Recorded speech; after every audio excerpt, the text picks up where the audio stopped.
He came to this town to retire in peace, until the forest sent his dog a message. A veteran Navy SEAL and his German Shepherd canine, Rook, two retired warriors who weren't supposed to chase anything anymore. Then Rook stopped mid-stride, ears up, body locked, like he'd just heard someone call from inside metal. Not a scream, not a voice. A signal, steady, impossible, still alive, buried where nothing should be alive. An abandoned spaceship sat out there, half swallowed by moss, and the wind made it breathe like a sleeping beast. And when the sunlight hit the hull, the warning appeared. Don't come back. But the truth doesn't ask permission. Where are you watching from? Drop your city below and hit like plus subscribe to K9 Navy SEAL Stories. Northern Light came clean and honey gold, the kind that made a cold lake look warm from a distance. It spilled over pine needles and granite boulders, and the small town perched beside the water, like it had been placed there on purpose.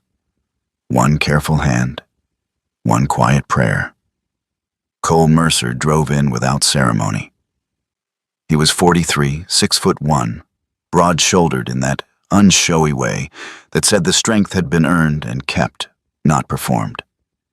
His face was all angles, strong jaw, sharp cheekbones, softened only by a rough beard that never fully committed to either scruff or a proper shave. His eyes were a deep gray blue, the color of winter sky just before snow, and they looked like they'd spent years learning how far away danger could be and still matter. His skin carried the bronze of long sun exposure, and at his temples the first streaks of silver had arrived early, like frost that didn't ask permission. He wore the same outfit he always wore now, as if changing clothes might invite change he didn't trust. An olive field jacket with worn elbows, dark green cargo pants, and a red and deep blue plaid flannel under the jacket. Brown leather boots scuffed at the toes. A battered military watch on his wrist. A pocket knife he barely touched but never left behind.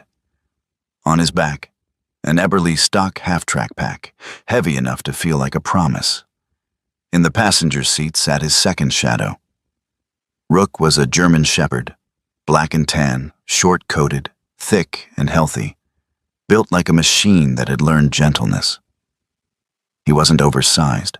He was balanced, muscle tidy, movement economical, the posture of a dog trained to wait and then explode into action only when it mattered. His eyes were dark and intelligent, always scanning, always reading. The tactical harness on his back, black olive with a firm top handle, made him look like what he had been. K9, service, purpose. A small metal tag near his chest read Rook and caught the sunlight when he breathed. Rook didn't pant like a happy pet on vacation. He breathed like a working dog at rest, quiet, controlled, always ready to turn air into decisions. Cole had told himself he came to this place to be ordinary. A job, a cabin rental, trails to patrol, people to nod at, silence to earn. He had done the loud life already. He had paid for it with pieces of himself he couldn't name without tasting metal. The ranger station was a low building with a flagpole out front and a parking lot full of trucks that looked older than their owners. Inside, the air smelled of coffee and damp maps. The man who greeted him was Ranger Tom Ridley. Late 50s, compact and tough as a knot in a tree trunk. His hair was iron gray, cut short, and his face wore the weathered calm of someone who'd spent more time outdoors than in front of mirrors. He had the kind of steady eyes that noticed everything without accusing it. When he shook Cole's hand, it was firm but not challenging. "Mercer," Tom said, voice gravel soft. "You're early." Cole nodded. "Couldn't sleep." Tom didn't press. That was his first kindness. "We'll start you with trail checks and a few routine calls. Folks get lost. Folks get stupid. Sometimes both." Cole's mouth twitched. Almost a smile. Almost permission for humor. "I've met both." Tom glanced at Rook. "And that's your partner?" "Was," Cole corrected quietly. Then, after a beat, "Still is." Rook sat without being told, spine straight, eyes on Tom's hands. Not aggressive, not friendly, just evaluating. Tom's lips lifted in a brief, approving curve. "Good dog." Rook blinked once, slow. Cole swore the dog looked insulted by the simplicity of the compliment. Outside, the town moved at a pace that felt like it belonged to another century. People waved. People stared. A few glanced at the harness and looked away quickly, as if the sight of a working dog reminded them of things they'd rather call elsewhere. Cole walked to his truck with a folded schedule and a set of keys. He told himself it was enough. But the body keeps its own calendar. By late afternoon, the wind had sharpened. The lake glittered like broken glass, and the pines murmured in a language older than English. Cole drove to the only diner still open past 6 because he didn't trust himself to eat alone in the cabin yet. Solitude wasn't peace for him. It was an echo chamber. The diner was warm, bright, and stubbornly cheerful. A bell over the door chimed as he entered. Rook followed at heel. The woman behind the counter looked up. Maggie Sloan, mid-40s, tall and lean, with sandy blonde hair twisted into a messy bun that could have been fashionable if she cared. Her skin was fair but freckled. Her expression a practiced blend of friendliness and unimpressed realism. The kind of person who had heard every small-town story and learned to keep her heart in a locked drawer until someone earned the key. Her gaze slid to Rook's harness and tag, then to Cole's boots, then to Cole's eyes. "Well," she said, not smiling yet, "you're either lost or looking for trouble."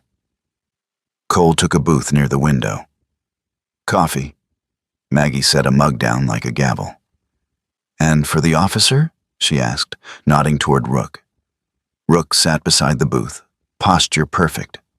He leaned forward, sniffed the air with slow precision, then turned his head toward the counter display where a platter of sausages rested. His expression, if a dog could have one, was deeply judgmental. Maggie barked a laugh before she could stop herself. "Did your dog just disapprove of my sausages?" Cole's lips finally lifted. A small thing, a rare thing. He has standards. Rook glanced at Cole as if to say, "Don't blame me, blame the evidence." A couple at the far table chuckled. Even the cook in the back made a sound like amusement. For a moment, the room felt normal. Warmth, laughter, the smell of fried onions. Cole let it touch him like sunlight through glass. Something he could see, not something he could hold. Then the bell over the door chimed again, and a young man in a flannel jacket stepped in, cheeks red from cold. He paused when he saw Cole and Rook. He stared one beat too long and then looked away, as if he'd accidentally made eye contact with a scar. Cole's smile faded. The old instinct returned. Scan exits, track hands, measure distance. He hated it. He couldn't stop it. Maggie poured the coffee without asking questions. "You knew?" she asked softly. "The way you ask a person you suspect is carrying something heavy." Cole nodded. "For now." "And him?" She nodded at Rook. Cole's hand rested on the table, near his watch, thumb rubbing the worn edge of it once. "Retired K9. Maggie's expression shifted. A little respect, a little sorrow. "Retired doesn't mean done, does it?" Cole didn't answer. Rook's ears flicked, as if the dog understood the question. Had teeth. Cole ate, paid, left a tip bigger than necessary. Maggie watched him go with the quiet focus of someone who knew how loneliness looked when it wore a man's face. Night arrived early, as it did up here. The cabin Cole had rented sat at the edge of the trees, simple and clean, with a porch that faced the lake. Inside, the air was cold until the heater caught. Cole unpacked with military efficiency, putting each item where his hands would find it in the dark. Rook lay near the door, head on paws, eyes half closed, but not sleeping. A dog like that didn't sleep the way pets did. He patrolled even with his dreams. Cole tried to sleep anyway. He closed his eyes, and his mind did what it always did when he asked for rest. It played old footage. A hallway, a shout, the weight of a decision, the taste of dust and copper. His heart sped up for no reason the present could explain. He opened his eyes and stared at the ceiling. The heater ticked. The forest outside exhaled. Then came the sound. Not loud, not dramatic, a low, drawn-out hum that seemed to press against the cabin walls as if the night itself had leaned in. Cole's first thought was, tinnitus, old damage, old ghosts. But Rook's head snapped up. His ears lifted, pointed toward the trees like compass needles finding north. His body rose in one smooth motion, no hesitation, no confusion, only certainty. The dog's gaze fixed on the darkness beyond the window, and the muscles along his back tightened as if something had spoken in a frequency only he could hear. Cole sat up. "Rook?" The dog didn't look at him. He moved to the door, paused, then turned his head once, an unmistakable gesture. "Come." Cole's throat went dry. "It's the wind," he murmured, not believing himself. Rook's gaze held him, not pleading, not demanding, just sure. Cole pulled on his boots and jacket. The military watch felt cold against his wrist. He clipped a leash to Rook's harness more out of habit than need. Outside, the air was sharp enough to wake anyone. Stars glittered like spilled salt. The forest stood tall and black, a cathedral of pine trunks and quiet. The hum came again, lower now, like a giant far away breathing through metal ribs. Rook led him into the trees. Cole followed, cursing himself for it, grateful for it, afraid of it. About a quarter-mile in, Rook stopped dead. Not a nervous pause, a full stop, like a door had closed in his mind. He lowered his head, sniffed once, then lifted his nose to the air and held it there, still as a statue. His tail didn't wag. His eyes narrowed. Cole crouched beside him, scanning the ground with a flashlight. There were footprints. Not animal prints. Human. Fresh enough that the edges still looked soft in the damp needle bed. Cole's pulse thudded. He hadn't told anyone where he was going. He hadn't even admitted to himself that he was going anywhere. Rook let out a quiet, controlled growl. Not at the forest in general, but at a specific direction, as if he could point at the exact spot where someone had been holding their breath. Cole whispered, "We're not alone." The dog looked at him then, just once. And in that look was something that felt like judgment and warning and loyalty braided together. Then Rook moved again, faster now, pulling Cole deeper into the trees. The hum returned, stronger, and with it a strange sensation in Cole's bones, like pressure before a storm. Dawn came pale and slow. Somehow Cole and Rook ended up at the boundary marked by an old sign that read, "Hazard Zone" in fading red letters. The air smelled of wet moss and iron. And there it was, the ship. It lay half swallowed by the forest, tilted on its side like a fallen star, trying to become a hill. Its outer skin was streaked with rust and cloaked in thick green moss, vines draping it as if the woods had dressed it for a funeral. In the early light, the curved hull looked like the spine of a metal whale, ancient, stranded, mythic. Cole stood very still. He had seen wreckage before. He had seen machines broken by violence and fate. But this felt different. This wasn't just a thing that had crashed. This was a thing that the forest had adopted. Rook approached the hull with cautious confidence, sniffing along the seam where metal met moss. He wasn't afraid. He was focused. The way he looked when he worked. the way he looked when he knew his purpose. Cole stepped closer, his boots sinking slightly into the spongy ground. The hum was gone now, replaced by a silence so deep it felt deliberate. As the sun lifted higher, a thin beam of light slid across the hull. Moss shimmered. Rust glowed. And letters appeared. Not painted, not fresh. Carved long ago, then hidden by time. The sunlight revealed them like a secret that had been waiting for the right hour. Don't come back. Cole stared at the words until they blurred. His chest tightened. Not because of fear, but because of recognition. The message wasn't for tourists. It wasn't for hunters. It wasn't even for the town. It felt like it had been written for a man who had tried, for years, not to return to anything that hurt. Cole's thumb found the edge of his watch again. Rubbing. An old habit from old nights. Rook moved to a narrow, shadowed gap in the hull where vines had parted. He stopped and planted his feet, posture rigid. His ears tilted forward, his eyes locked on the darkness inside. The dog's throat vibrated with a low growl, small but unmistakable. Cole followed Rook's gaze into the black opening. The air that drifted out smelled of damp metal and earth, and something faintly human. Rook didn't bark, he didn't lunge. He simply stood guard at the threshold like a sentry at a door that should never open. And in that quiet, Cole realized the worst part. Rook wasn't warning him about the ship. Rook was warning him about someone, or something, inside it, holding its breath and waiting.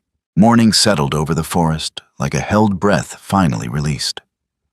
Mist rose from the mossy ground in thin ribbons, and the lake beyond the trees reflected a pale, uncertain sky.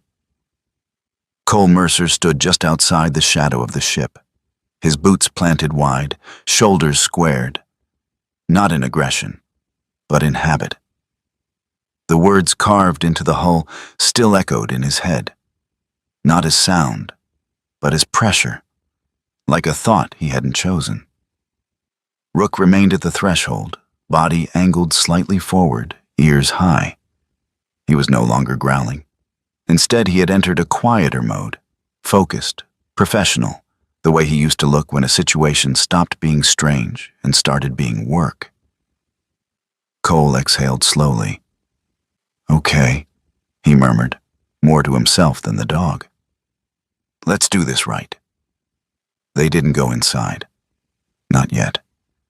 Cole had learned the hard way that rushing into unknown structures, especially ones that felt wrong, was how people got hurt. He took a step back, scanning the area. Ground sloped unevenly, softened by years of fallen needles and damp decay. The air smelled of wet iron and pine sap. That was when he heard the engine. A low, steady hum cut through the quiet, growing louder as it approached along the gravel service road that skirted the forest. A dark green pickup came into view, its tires crunching to a stop a careful distance away. The driver's door opened, and a woman stepped out. Avery Dunn moved like someone who trusted her balance. She was in her mid-30s, tall and athletic, with the lean strength of someone who spent more time hiking than sitting. Her brown hair was pulled into a practical low ponytail, strands already slipping free in the morning damp. She wore a ranger's jacket layered over a thermal shirt, cargo pants tucked into scuffed boots, and a radio clipped to her shoulder. Her face was sharp in a friendly way. High cheekbones, straight nose, expressive eyebrows that seemed permanently poised to question authority. When she smiled, it was quick and crooked, as if humor were a tool she kept ready. Her eyes flicked from Cole to the ship, then to Rook. Well, she said, voice dry. That's not on the tourist map. Cole straightened. You're early. Avery shrugged. I get alerts when someone wanders into a restricted zone with a dog that looks like he could arrest me. She nodded at Rook. SAR flagged your GPS ping. Cole nodded once. Hazard zone signs were faded. They always are, Avery replied. Keeps people curious. Her gaze sharpened as she looked at the hull. You find this? Or did it find you? Before Cole could answer, another vehicle pulled up. Older, dust-coated, with antennas bolted awkwardly to the roof. Dr. Lila Hart emerged like she'd been dropped into the wrong century. She was in her early 40s, slender, with pale skin that had seen more screens than sun. Her dark hair was cut blunt at the shoulders, streaked with silver that didn't look like age so much as defiance. She wore wire-frame glasses and a heavy parka that swallowed her frame, its pockets bulging with cables, sensors, and notebooks. Fingerless gloves exposed hands marked by ink stains and faint burns. Lila's eyes didn't linger on Cole or Avery. They went straight to the ship. Oh, she breathed. It's bigger than I thought. Avery tilted her head. You're the scientist? Astrophysicist, Lila corrected absently. Technically, but today, I'm more interested in acoustics. She set down a compact case and began unpacking equipment with quick, precise movements. Handheld sensors, a tablet, a coiled wire with small contact microphones. Cole watched her with the quiet attention of someone assessing a specialist in the field. You've been here before? Lila smiled faintly. Not inside. I don't trespass. She paused, then added, often. Rook took a step toward her equipment and stopped, head cocked. His ears flicked as if catching something faint. Lila noticed. Her smile widened. He hears it, doesn't he? Cole glanced at Rook. Hears what? Instead of answering, Lila pressed a sensor flat against the ship's hull. The metal responded with a dull, almost imperceptible vibration. She adjusted a dial. The tablet screen bloomed with waves. There, she said. That. Avery leaned in. Looks like static? Low-frequency resonance, Lila replied. Infrasound. Wind passes through the ship's internal structure, broken ribs, curved panels, and it turns the whole thing into a kind of lung. She tapped the screen. It doesn't howl, it breathes. Cole frowned. I felt something last night. Pressure.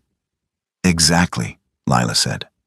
Humans perceive it as unease, nausea, sometimes headaches. Dogs hear it as rhythm, pattern. She glanced at Rook. To him, it's knocking. Rook shifted his weight, tail still. He looked from the hull to Cole, then back again, Avery, let out a low whistle. So the forest isn't haunted. It's ventilated. Lila snorted. Tell that to the folklore. Cole studied the ship with new eyes. The fear he'd felt didn't fade, but it sharpened, focused into something more dangerous, understanding. They circled the hull carefully. Moss clung thickest along a seam that ran diagonally across the ship's side. Rook followed the line, nose close to the metal, breathing in short, deliberate bursts. Then, he stopped. He raised one paw and pressed it against a recessed panel. The panel clicked. Avery stiffened. Did your dog just... The panel slid open with a soft mechanical sigh, revealing a narrow compartment filled with wiring and a compact device mounted securely inside. Lila crouched, eyes alight. That's not original. Cole leaned closer. What is it? A signal transmitter, Lila said. Modern, maintained. Avery's jaw tightened. So someone's been back. Rook stepped aside, allowing Cole room, but he didn't relax. His body remained tense as if he expected the compartment to bite. Avery scanned the surrounding trees. If someone's servicing this, they're careful. She stepped away from the hull and moved uphill, eyes tracking the canopy. After a moment, she stopped and reached up. There, she said. A small trail camera was strapped to a pine trunk, its lens angled directly at the ship's entrance. The casing was weathered, but the mount was recent. "They're watching," Avery said. Cole didn't respond. He was staring at the transmitter, at the neatness of it, the intention. This wasn't vandalism. It wasn't curiosity. It was purpose. Avery removed the camera and handed it to Lila, who popped out the memory card and slid it into her tablet. Video files bloomed onto the screen. They watched in silence. Clips of the forest, the ship, weather rolling in and out. And then Cole, walking the trails, parking at the ranger station, entering the diner with Rook at his side. Cole felt something cold slide down his spine.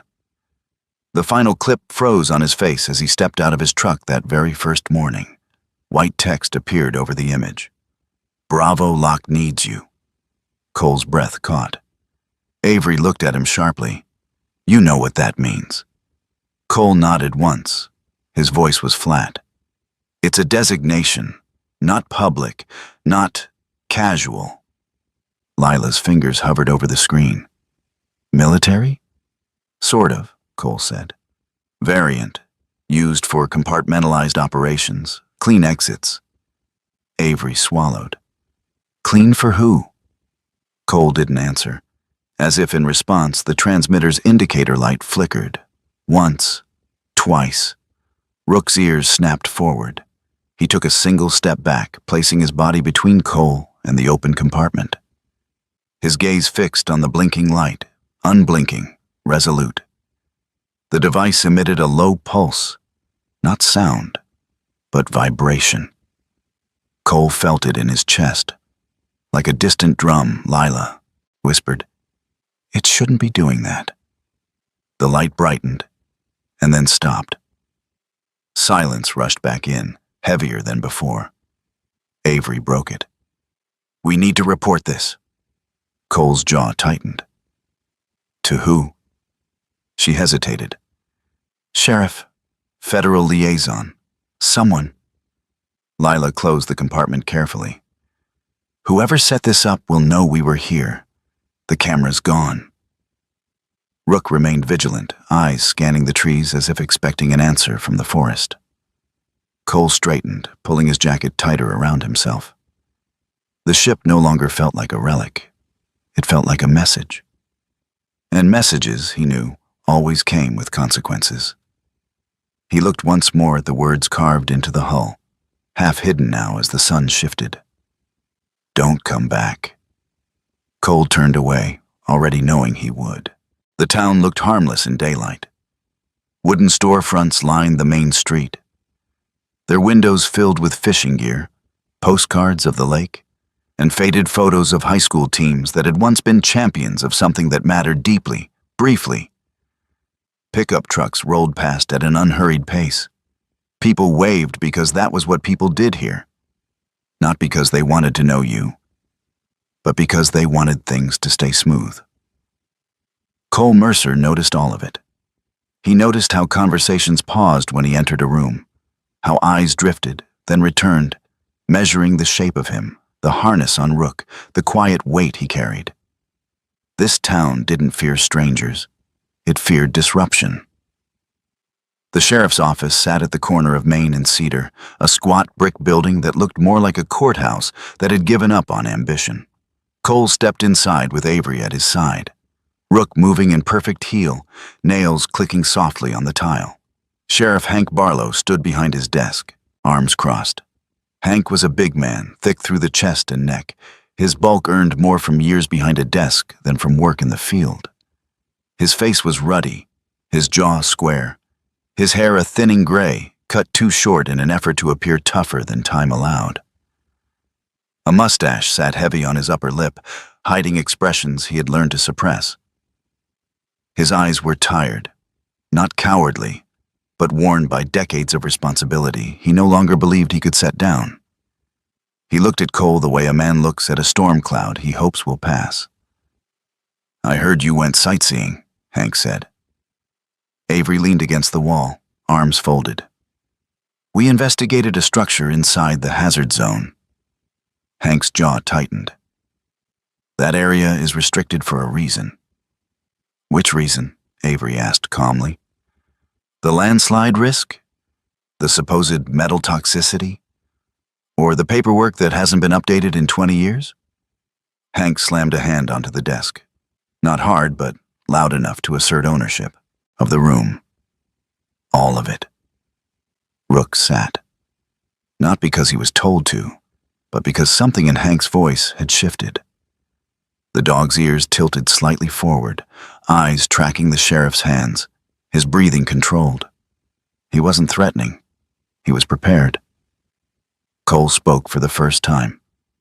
There's active equipment in there. Hank's eyes flickered, just for a fraction of a second. That's not possible, the sheriff said. It is, Cole replied, and someone's maintaining it. Silence settled like dust. Hank exhaled through his nose. I don't care what you think you found. You stay out of that zone. That's an order. Cole held his gaze. On whose authority? Mine. Avery straightened. Cole is a civilian consultant attached to SAR. I operate under state jurisdiction. You don't get to shut this down without documentation. Hank looked between them, then past them, as if hoping someone else would intervene. No one did. I'm trying to protect this town, he said finally. You start poking around old wounds. You don't know what bleeds. Cole thought of the transmitter, the camera. The message meant only for him. Some wounds don't stop bleeding just because you cover them, Cole said quietly. Hank's shoulders sagged a fraction. Stay out of the zone, he repeated. That's my final word. Outside, the air felt colder. Avery muttered. He's scared. Of what? Cole asked. Of losing control. They crossed the street to a coffee shop, more for cover than caffeine. Inside, a young woman sat alone at a corner table, pretending very hard to read her phone. She looked up as Avery entered. Nora, Avery said gently. Deputy Nora Pike swallowed and stood. Nora was in her early 30s, slim, with dark hair pulled back into a tight braid that spoke of discipline learned young. Her face was soft but serious, with wide brown eyes that carried the permanent tension of someone raised to please two opposing sides. She wore her uniform neatly, as if order might protect her from consequences. I shouldn't be seen talking to you, Nora said. Avery nodded. You shouldn't. They sat anyway. Nora's gaze flicked to Cole, then to Rook. Her eyes lingered on the dog's harness. You're the K9 guy, she said. Former, Cole replied. Rook looked at her and then away, uninterested. That somehow made Nora more nervous. She slid a manila folder across the table with fingers that trembled just enough to be noticed. This was sealed before I was hired, Nora said, but I found a reference in an old index. I shouldn't have looked. Avery opened the folder. Inside were yellowed reports, blacked out names, and a single photograph. A boy of about 10, thin, wide-eyed, standing by the lake with his arm around a dog that looked too young to understand loyalty yet. Cole felt a dull ache behind his ribs. Missing child? Avery asked. Nora nodded. 23 years ago. Case closed in less than a week. No body, no search expansion. Why? Cole asked. Nora hesitated. Funding pressure, liability, and... She swallowed. Calder Pike. The name landed like a stone dropped into water. Calder Pike arrived that afternoon in a black SUV that gleamed like it had never known dirt. He stepped out wearing a tailored coat, dark slacks, and polished shoes that didn't belong on gravel roads. He was in his late 50s, tall, with silver hair combed back neatly, and a face sculpted by confidence. His smile was practiced, warm, and entirely optional. People greeted him by name as he passed, some with gratitude, some with deference. Calder found Cole near the dock. I hear you're stirring things up, Calder said pleasantly. Cole studied him. Depends who's talking. Calder laughed softly. I prefer quiet solutions. So do I, Cole said. When they're honest. Calder's eyes flicked to Rook. Fine, animal. Rook didn't move. Calder continued. This town survives because people know when to let the past rest. Does it? Cole asked. Or does it survive because people with power decide what's remembered? Calder's smile thinned. Be careful. You're new here. Cole met his gaze. That's why I'm not used to looking away yet. Calder left without another word. That evening, Lila spread her equipment across the table in her cabin, cables snaking between mugs and notebooks. Her brow was furrowed, glasses perched low on her nose. The signal isn't a distress call, she said. It's structured, repetitive, almost like a loop. Say it, Avery urged. Lila looked up. It's asking a question. Cole felt the room tighten around him. What question? He asked. Lila turned the screen so they could all see. Who left the boy? Rook's ears lifted. His head turned toward the lake. Before anyone could speak, a sharp, single blast cut through the air outside. A horn. Short. Deliberate. Not a boat signaling danger, but a signal between people who knew what they were listening for. Rook rose instantly, posture shifting from calm to alert in one smooth motion. His gaze locked onto the darkness beyond the window, body angled as if drawing an invisible line toward the sound. Cole stood, heart pounding. Someone was coordinating, and the town, he realized, had chosen to stay quiet a long time ago. The missing call came in just after noon. Cole Mercer was tightening the straps on his pack when the ranger station radio crackled to life, voices overlapping in a way that meant panic hadn't yet found its rhythm. But it was close. A child, male, 9 years old. Last seen near the south trailhead by the lake.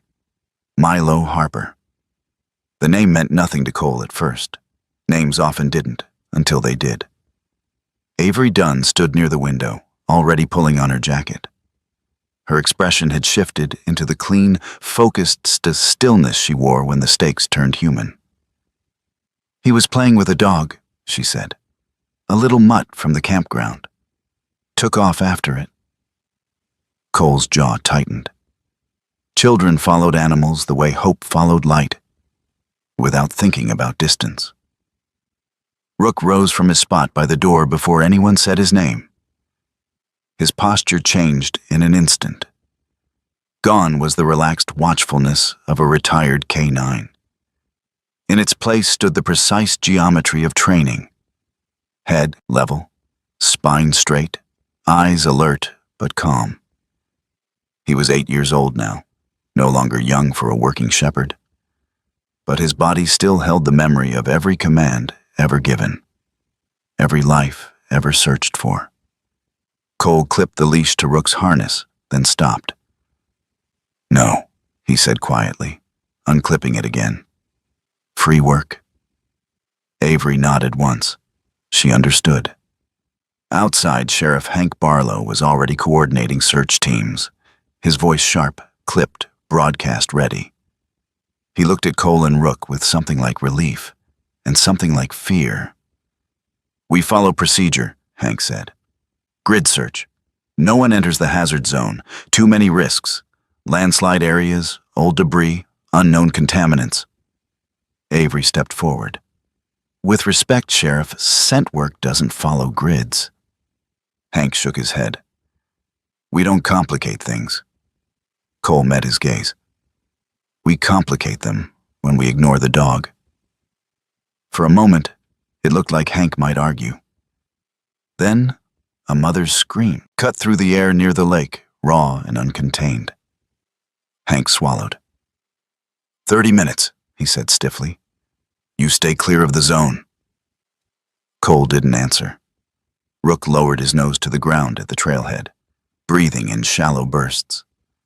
Cole watched the dog's shoulders, the minute shifts of weight that meant something was resolving in that precise, canine way humans couldn't imitate. Rook turned sharply left, away from the marked path, toward the trees that thickened and darkened as they led closer to the restricted area. Avery glanced at Cole. Radio or dog? Cole didn't hesitate. Dog. They moved. Rook led them off the trail into a shallow ravine where the ground softened and the smell of water rose like a memory. Cole recognized the pattern immediately, not magic, not instinct alone, but data.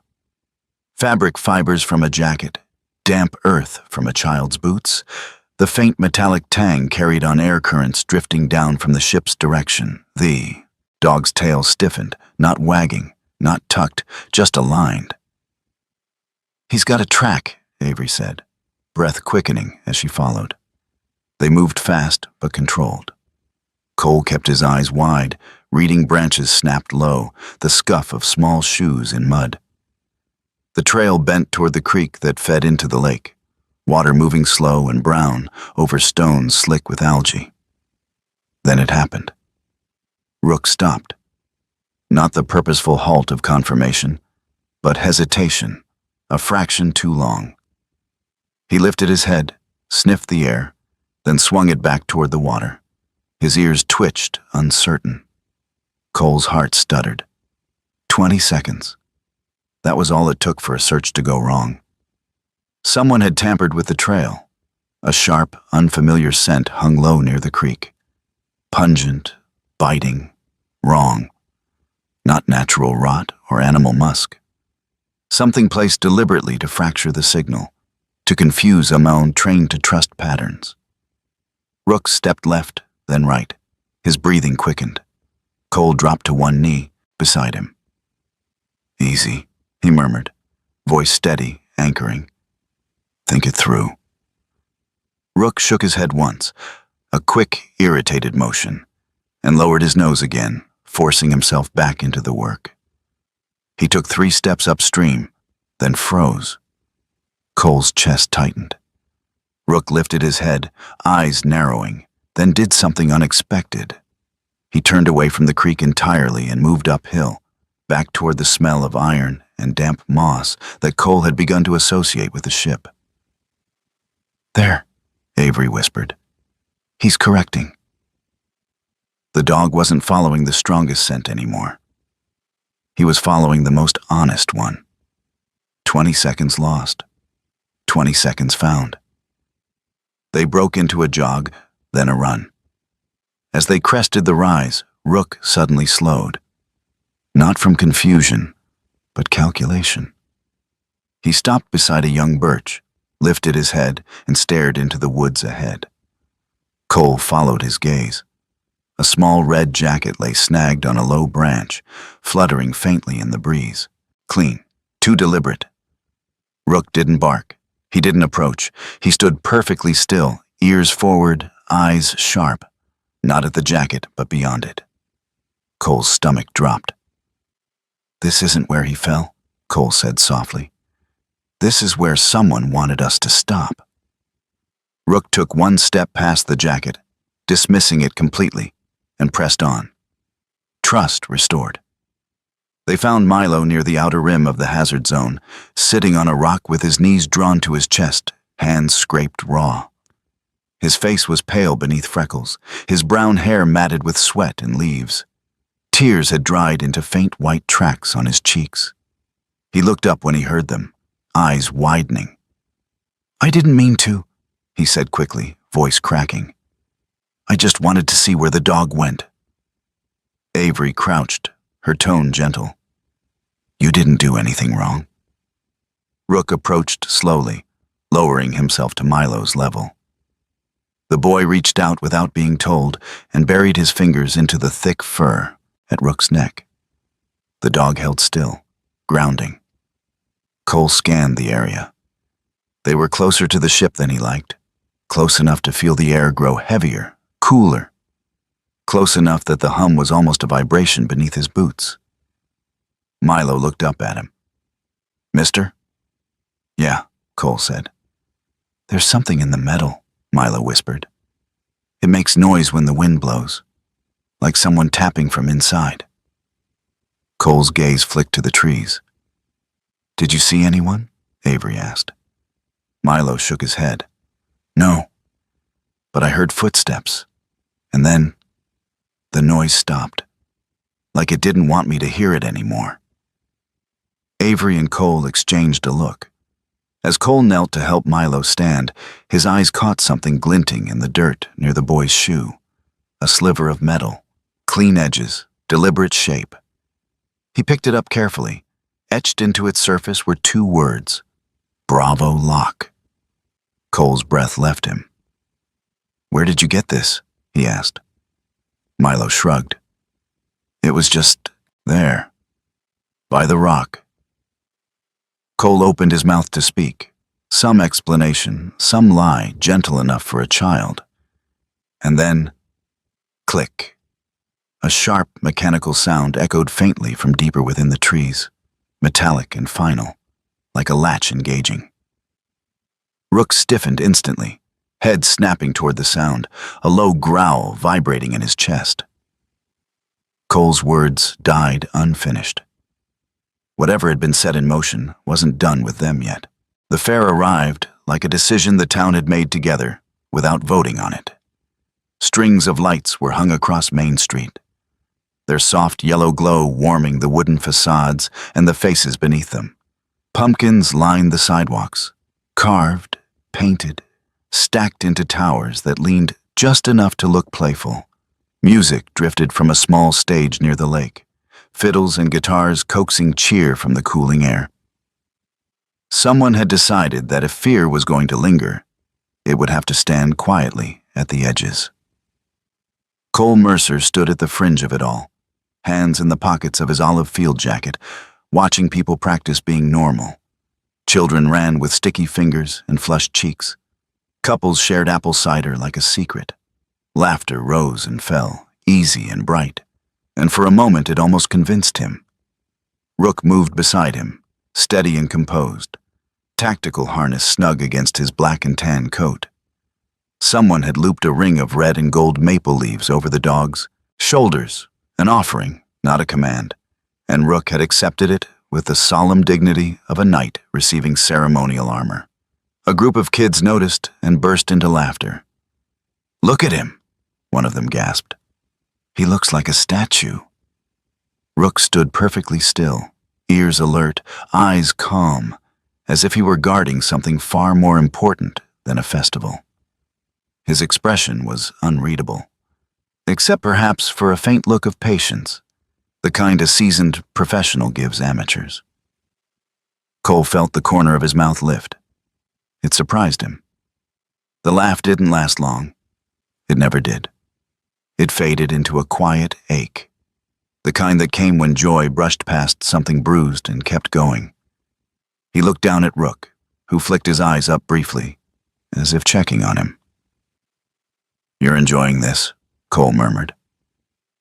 Rook blinked once, slow and dignified. They walked toward the food stalls, the scent of fried dough, cinnamon, and roasting nuts mixed with the sharpness of fallen leaves. Cole accepted a paper tray with a slice of apple pie from Maggie at the diner booth, who gave him a look that said she knew he needed sugar more than conversation. "You sticking around?" she asked lightly. "For tonight," Cole replied. "That's something," she said, and meant it. As they moved away, a woman stepped into Cole's path with careful intention. May Pike was smaller than he expected. Age had curved her spine just slightly, but not enough to hide the strength she'd once carried openly. Her hair was silver white, cut neatly at her chin, and her face bore fine lines that spoke less of vanity and more of endurance. She wore a wool coat the color of ash and held a cane not as support, but as punctuation. Her eyes were sharp, unafraid. "You're Cole Mercer," she said. Cole nodded. "Yes, ma'am." May glanced down at Rook, then back up. "You walk with the kind of quiet that comes from knowing what noise costs." Cole didn't answer. He had learned not to rush moments like this. "My son doesn't like you," May continued, her voice gentle but unyielding. "That usually means someone is asking the wrong questions." Cole felt the fair dim around them, sounds softening as if the night leaned closer to listen. "Calder believes in order," May said. "He believes silence keeps people safe." Her grip tightened on the cane. "I helped him believe that." Cole studied her face, searching for accusation. He found only fatigue. "Why tell me?" he asked.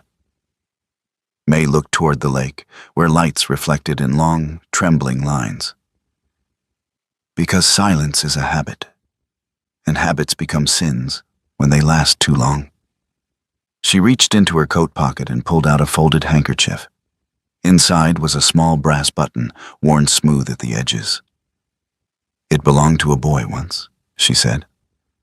"I told myself it was kinder not to remember where it came from." Cole felt something shift inside his chest, subtle and dangerous. "You don't owe me anything." May met his gaze. "That's what we all told ourselves."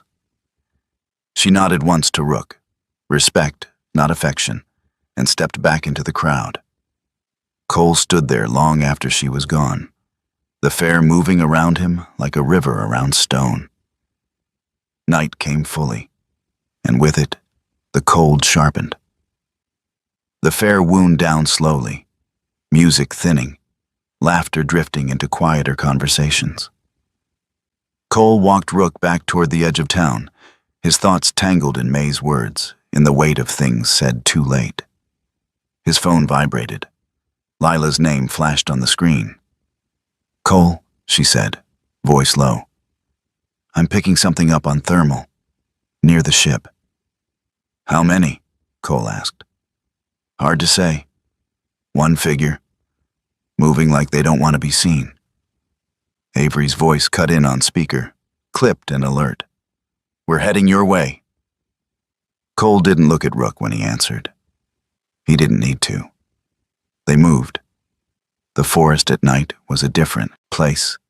Familiar paths turned deceptive. Shadows deepened. Sound carried oddly. Leaves crunched underfoot, loud in the hush.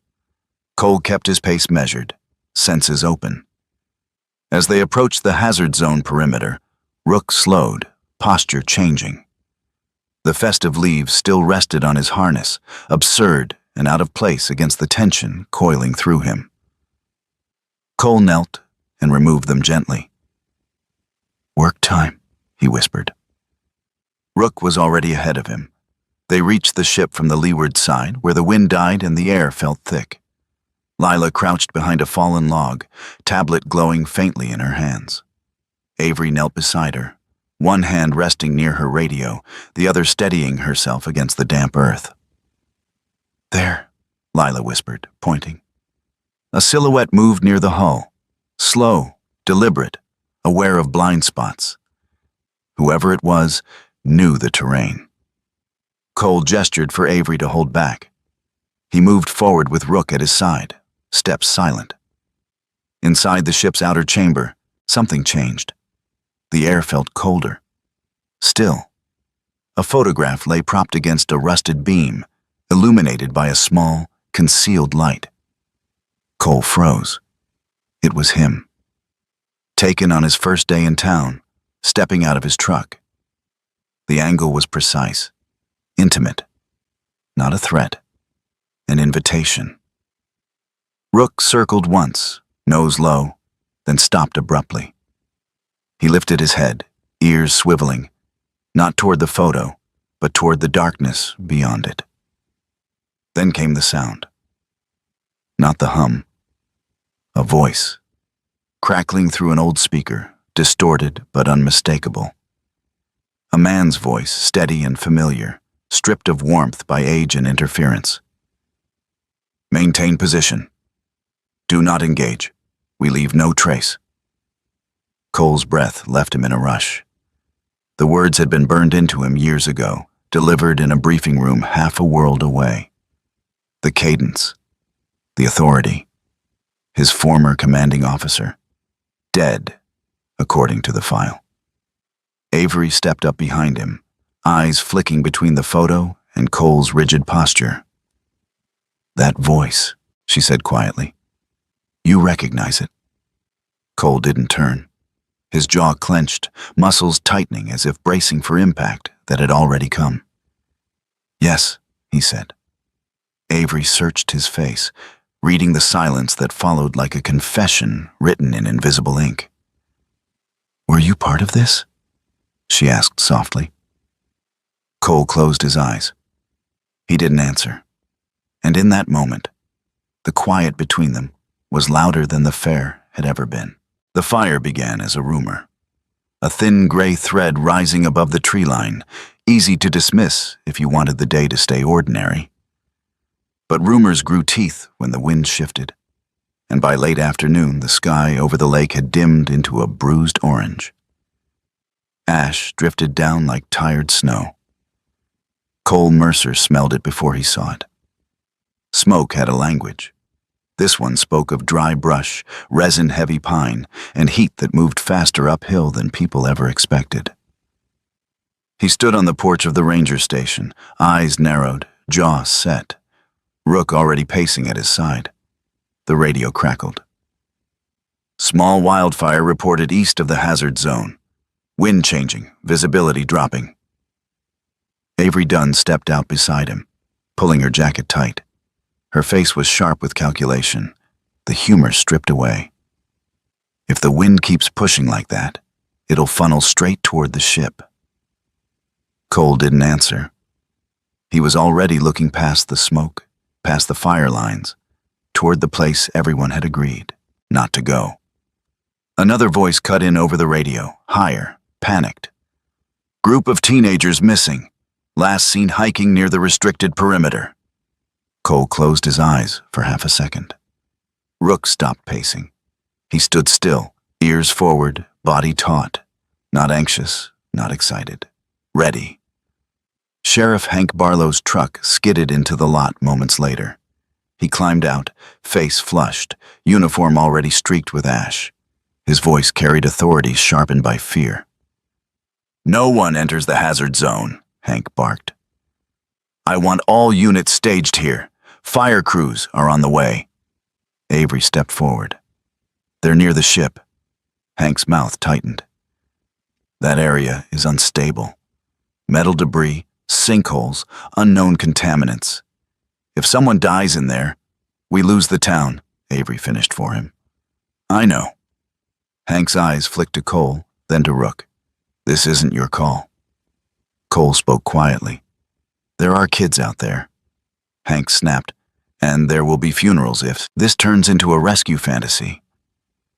The wind gusted hard, sending smoke rolling across the lot.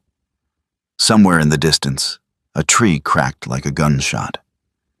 Cole thought of the photograph in the ship, of the voice that had told him to leave no trace, of the boy in the old file, sealed away because silence had been easier. He thought of Milo. He stepped past Hank. "Cole," Avery said softly. "I'm not doing this to be brave," Cole replied. "I'm doing it because I know what it costs to walk away." Hank grabbed his arm. Cole didn't shake him off. He simply met the sheriff's eyes. "You're right," Cole said. "This is wrong by the book." Then he looked down at Rook, who had shifted closer, shoulder brushing Cole's leg, steady, grounding. "But it's right by the people who won't survive waiting." Hank let go. 30 minutes, he said hoarsely.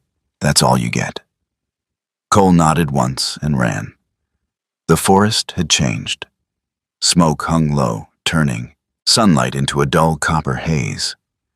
Needles crunched underfoot, and the air burned the lungs with every breath.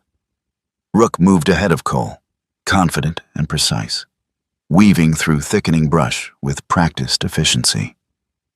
They reached the ship as flames licked at the far slope, fire crawling like a living thing. Voices echoed faintly, panicked, overlapping. "Over here. We can't see." Avery dropped beside Cole near the hull, coughing. "They're inside." Cole glanced at the ship's angled opening, the moss now dusted with ash. The structure groaned softly as heat expanded metal against itself. Rook froze, not in fear, but in assessment. His ears twitched. His paws shifted. He let out a single, sharp bark. Cole reacted instantly, yanking Avery back just as a rusted panel tore loose from above and crashed down where she'd been standing. "Good dog," Avery breathed. Rook was already moving again. Inside the outer chamber, the air was thick and dark. Smoke curled through broken corridors, turning the ship into a lung-inhaling disaster. Cole counted heads quickly. 4 teenagers, faces smeared with soot, eyes wide. "Stay together," Cole ordered. "Follow the dog." Rook led them deeper, choosing paths that angled away from heat and collapse. At one junction, the floor vibrated, metal whining under strain. Rook stopped, barked once, low, controlled. Cole caught the warning and steered the group left just as the floor behind them buckled inward, collapsing into darkness.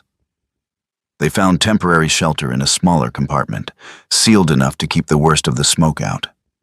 Avery slammed the door shut and slumped against the wall, chest heaving. For a moment, all that existed was breath. Rook sat, alert but calm, eyes never leaving the doorway. Lila's voice crackled through Avery's radio, distorted but present. "Thermal readings show a pocket of lower heat where you are. You're safe for now." Cole nodded, though she couldn't see him. As the teenagers calmed, one of them, a tall girl with ash-blonde hair and a defiant set to her jaw, looked around the compartment. Her name was Jenna, 17, a leader by instinct, if not intention. "What is this place?" she asked. Cole hesitated. A mistake that didn't stay buried. While Avery checked the teens for injuries, Rook rose and moved to the far wall. He sniffed along a seam, then pressed his shoulder against it. The panel slid open. Behind it was a narrow cavity shielded from heat. Inside lay a weatherproof case. Avery stared. "You've got to be kidding me." Cole opened it carefully. Documents, maps, old military markings, and a set of analog tapes, their labels faded but legible. Lila's voice came in sharp. "Cole, those tapes, if they're what I think they are, they're originals." "Originals of what?" Avery asked. "Of the missing child case," Lila said. "The one that was closed too fast." Cole felt the weight of it settle in his hands. Truth preserved. As if sensing the shift, Rook lifted his head and looked directly at Cole.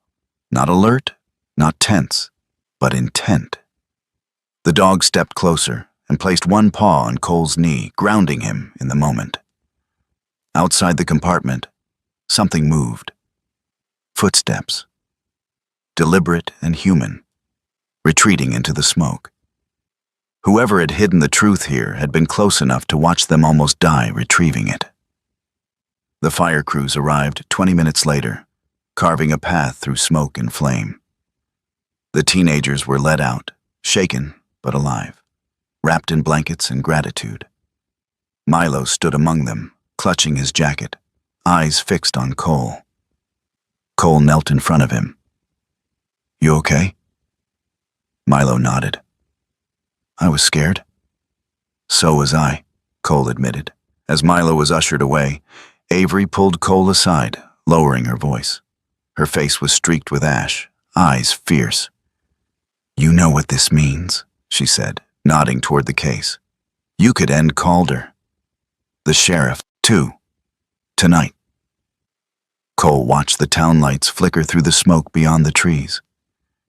He imagined headlines, trials, families torn open. He imagined Milo's face plastered across screens, reduced to a symbol. "And you think that's wrong?" he asked.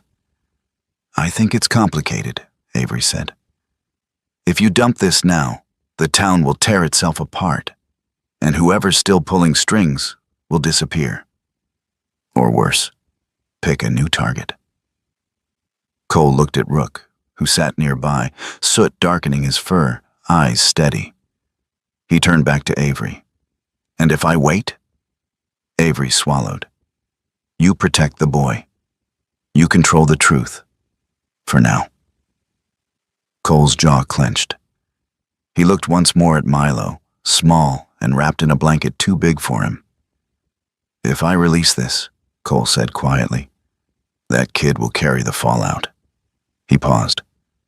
"If I don't, the lie lives longer."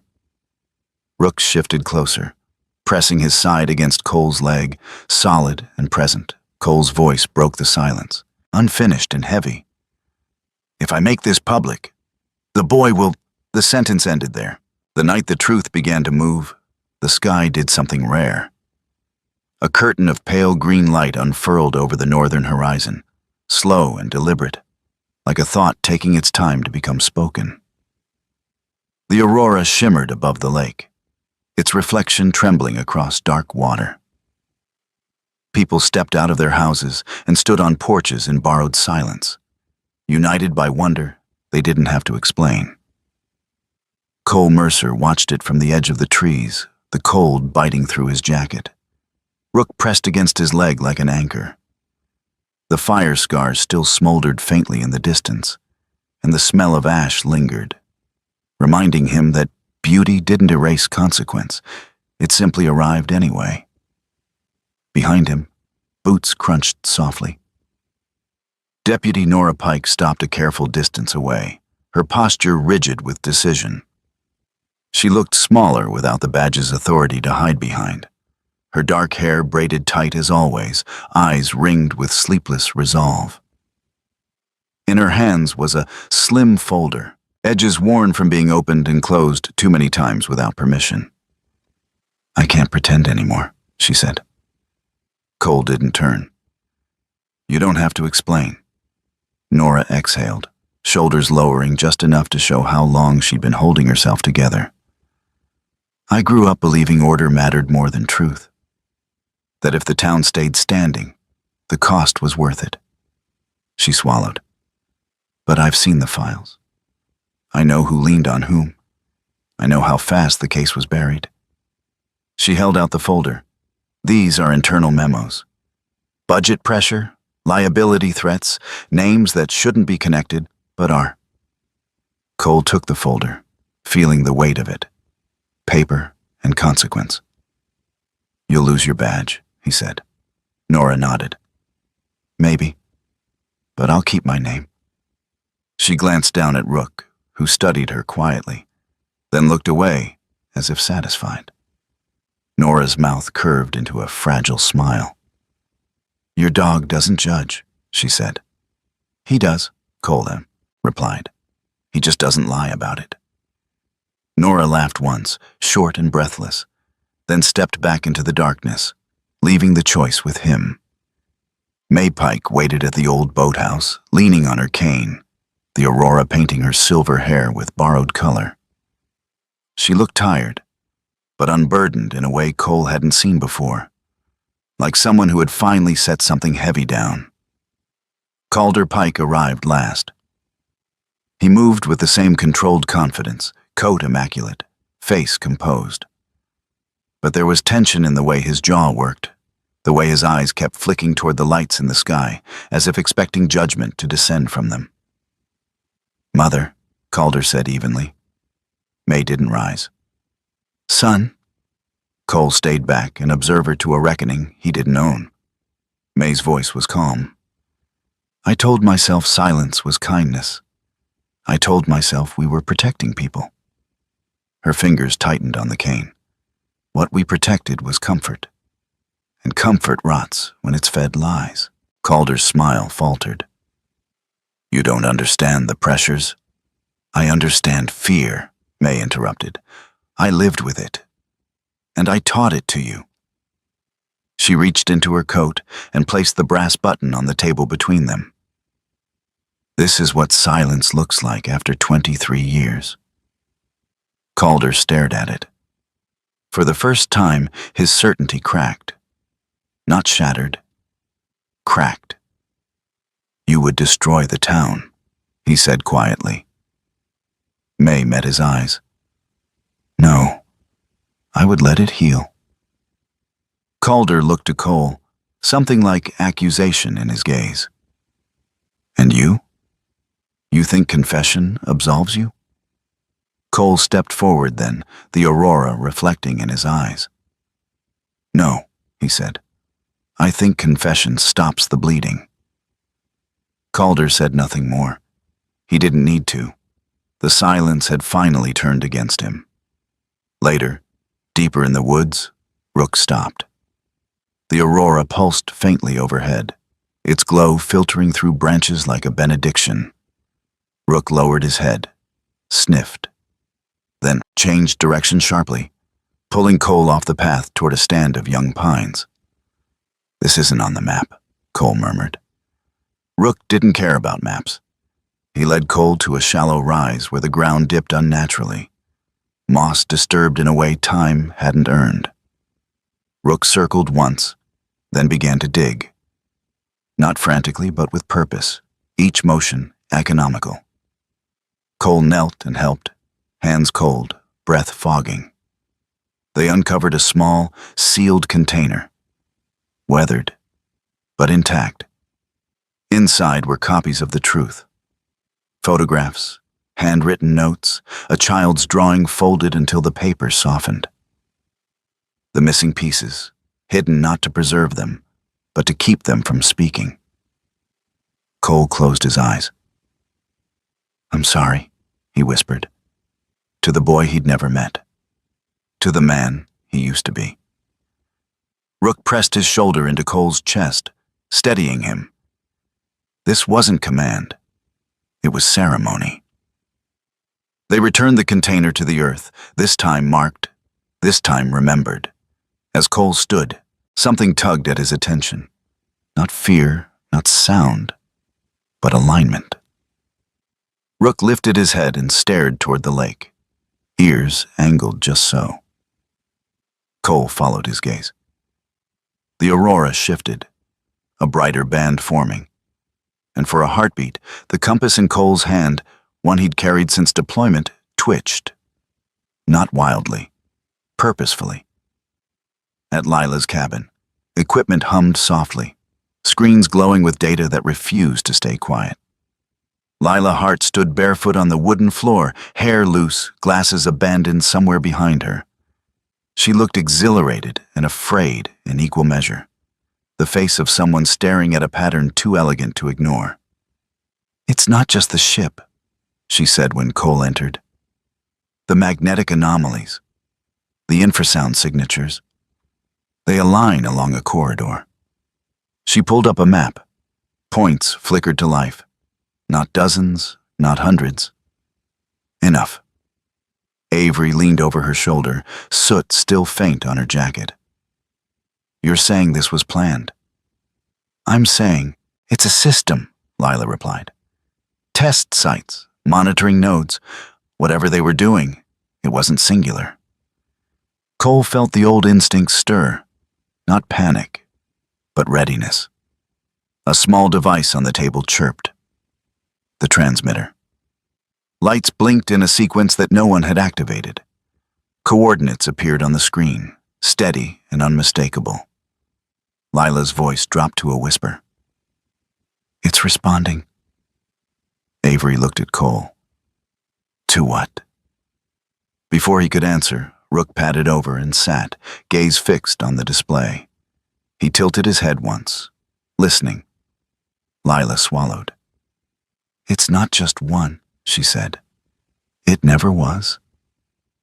By morning, the town would wake to truth. Files would surface, names would be spoken. The quiet would break, not into chaos, but into conversation long delayed. Cole stood outside with Rook as dawn crept in. The aurora fading like a dream that had done its work. He rested his hand on the dog's neck, feeling the steady thrum of life beneath fur and harness. You're my instinct, Cole said softly. My better one. Rook leaned into him, then glanced pointedly at the kitchen window, where a slice of apple pie waited on the sill. Payment promised and not yet delivered. Cole huffed a quiet laugh. Yeah, I know. He looked back toward the trees, toward the coordinates glowing in his mind, toward the knock he could feel rather than hear. Farther now, deeper, waiting. The truth hadn't ended anything. It had opened a door. Sometimes the miracle doesn't come as thunder or fire from the sky. Sometimes it comes quietly, through a warning we almost ignore, a voice we choose to hear, or an instinct placed in our path at the right moment. In this story, the truth was never meant to destroy. It was meant to release what had been buried too long. Maybe God doesn't always remove the darkness right away. Maybe He places a light inside us instead, and waits to see if we will carry it forward. Into the forest, into the fire, into the moments when doing the right thing costs more than staying silent. In everyday life, we all face smaller versions of the same choice. To speak or to stay quiet. To help or to pass by.